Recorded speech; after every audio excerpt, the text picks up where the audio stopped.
Welcome back to the Deep Dive. Today we are diving deep into a stack of sources that tell a classic small-town love story. Well, maybe classic if you add in a huge grudge, a missing grandma, and like a whole decade of regret. Yeah, it's quite the setup. We're focusing on this really long-running tension between two people in Dream Harbor, Annie Andrews and Macaulay Mac Sullivan. Annie, who runs the much-loved Gingerbread Bakery, she's super organized. And Mac, he owns the local pub, charming guy, but maybe a bit unreliable historically. That's putting it mildly based on their history. And this whole complicated story just kind of explodes over one single really chaotic wedding weekend where they're basically forced to deal with each other. Okay, so right off the bat, there's this interesting contrast. Annie is described as, a freaking delight. Everyone likes her, super organized, runs this place everyone loves. Right, the town pillar, basically. Voted most likely to succeed or become president back in high school. Exactly. And then there's Mac. He's also well known, owns the pub. But he's got this reputation hanging over him from his past. Definitely. Bit of a shadow there. So the big question, the hook for us, is why is this seemingly perfect, organized woman trying so hard to avoid this guy she admits is infuriatingly handsome? Her intense dislike for him seems like the only chaotic thing she's allowing herself right now. It's palpable. You feel it immediately. The sources drop us right into the start of the wedding weekend. They're at the Strawberry Patch Pancake House. Yeah, the pancake house. And Annie is so visibly angry, she actually interrupts a groomsman's speech. Just stops it cold. Stops it cold just to look at Mac and say, I couldn't care less about you, Macaulay. Wow. Okay, so not subtle. Not at all. This is like deep, simmering resentment finally boiling over. And Mac, he visibly flinches. He knows. He knows why she's that mad. Okay, let's pull back a bit. Dream Harbor itself, it's crucial, right? This small town setting. Oh, absolutely. It's like a pressure cooker. Everyone knows everyone else's business, down to, like, childhood nicknames. Yeah, the sources mention Annie used to call Mac Old McDonald back in, what, second grade? Exactly. So there's zero privacy, and that just turns up the volume on the tension between them. Every little look, every conversation, it's probably being watched. Which makes Annie's need for everything to be perfect even more intense, you figure. It totally connects. Her whole thing for this wedding weekend is everything will be perfect. It's not just about the wedding. It reflects her core personality. She's a planner. And her biggest fear, the sources explicitly say this, is failure. And you see that anxiety physically. It mentions this knot tightening in her neck whenever things start to go sideways. And things go sideways almost immediately. Like, the universe is just laughing at her plans. Pretty much. The big catalyst that throws them together is, well, the groom's grandmother, Estelle, goes missing. The day before the wedding. Oh, perfect. The worst timing. So Annie, true to form, steps up to fix it. But she realizes she needs help. She needs Mac. His charm, his local knowledge. Yeah. Despite everything. Exactly. So she recruits him, and off they go in her vintage Ford Bronco to find Estelle. Okay, so now they're stuck together. This forced proximity thing. And it immediately highlights how well they actually work together, even though they're barely speaking. Their skills just complement each other. Like at the YMCA. That part was pretty funny. Right. Annie needs to check the seniors' aerobics class schedule, but she can't just stroll in. So Mac runs interference. Totally. He distracts the desk clerk, Tina, with this ridiculously detailed inquiry about the Platinum Package membership. Goes on and on. Buying Annie time to sneak past. Exactly.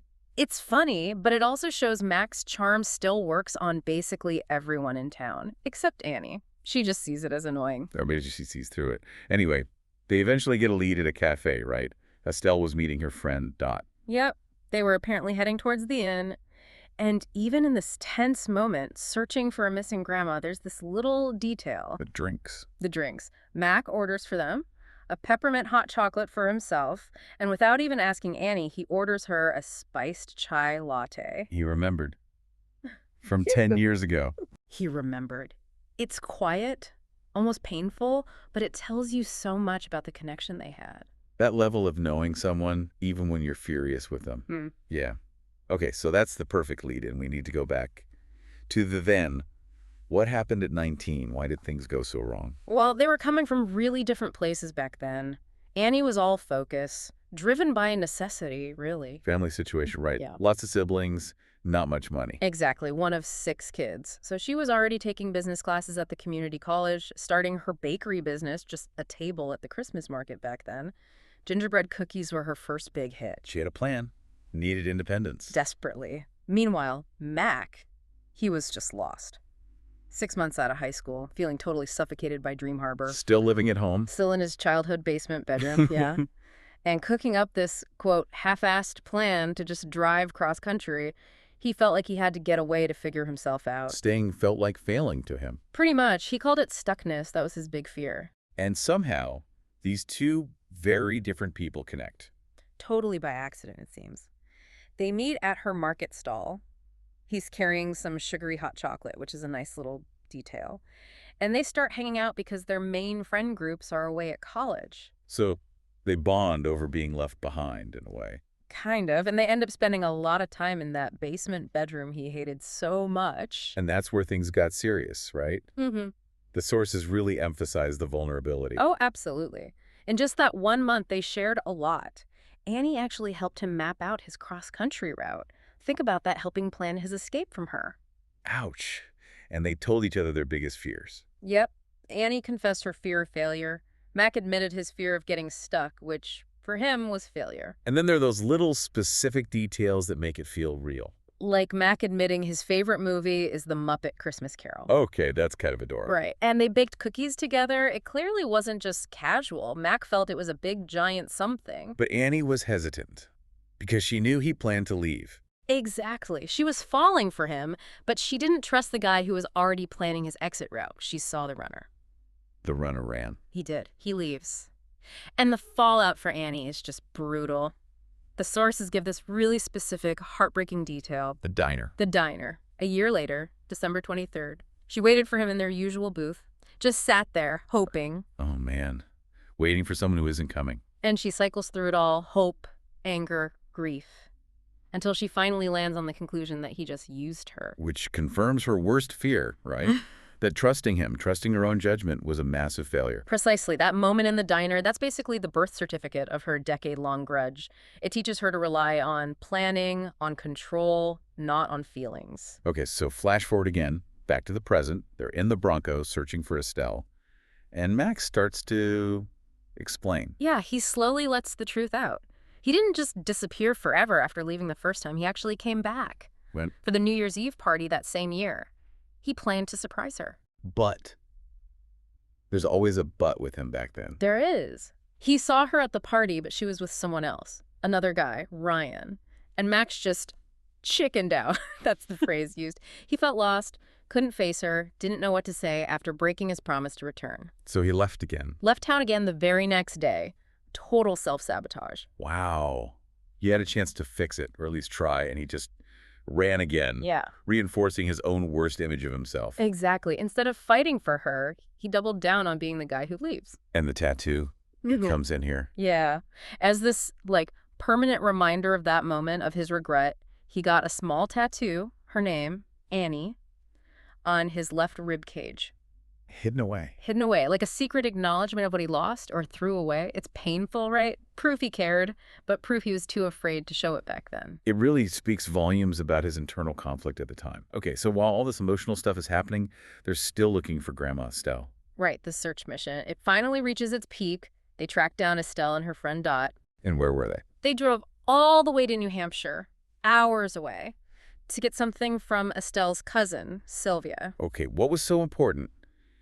It required an interstate trip the day before a wedding. This is the best part. It was a family heirloom.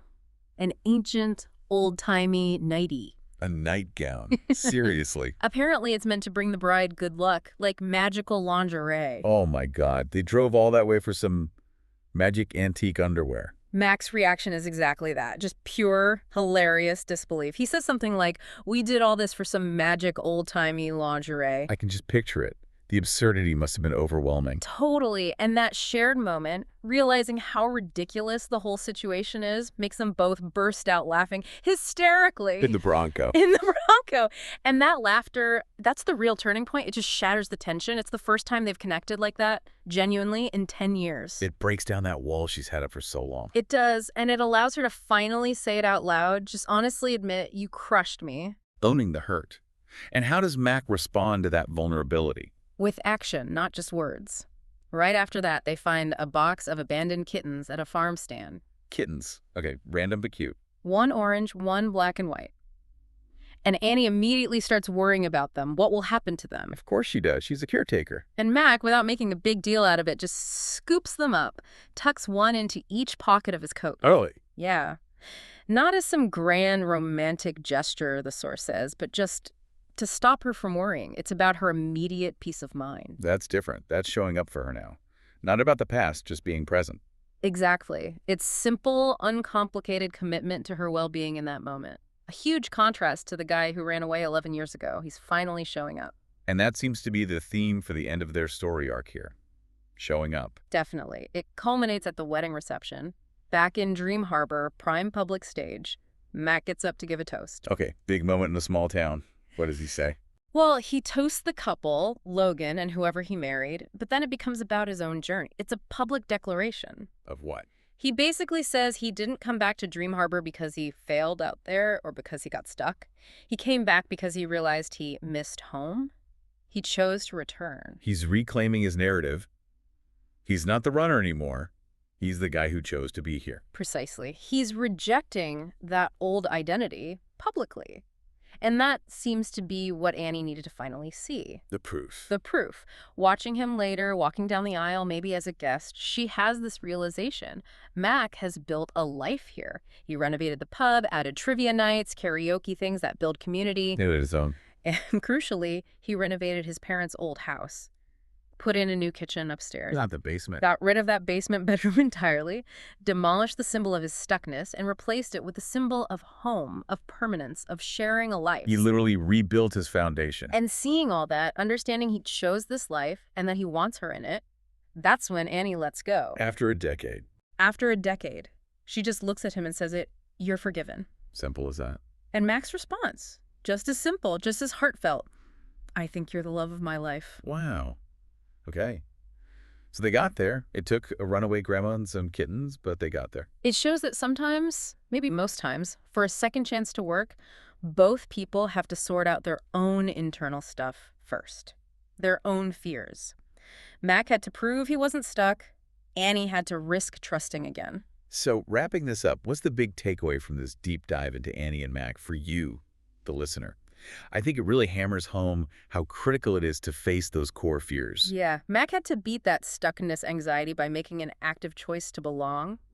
And Annie needed to overcome her failure fear, realizing that getting hurt wasn't a failure of judgment, but maybe just part of opening up to someone. It wasn't her fault he left. Exactly. And her trusting him wasn't the mistake. His leaving was. Right. Which leads to a final thought, especially thinking about that Dream Harbor pressure cooker. Annie spent so long worried she was wrong about Mac the first time that her judgment failed her.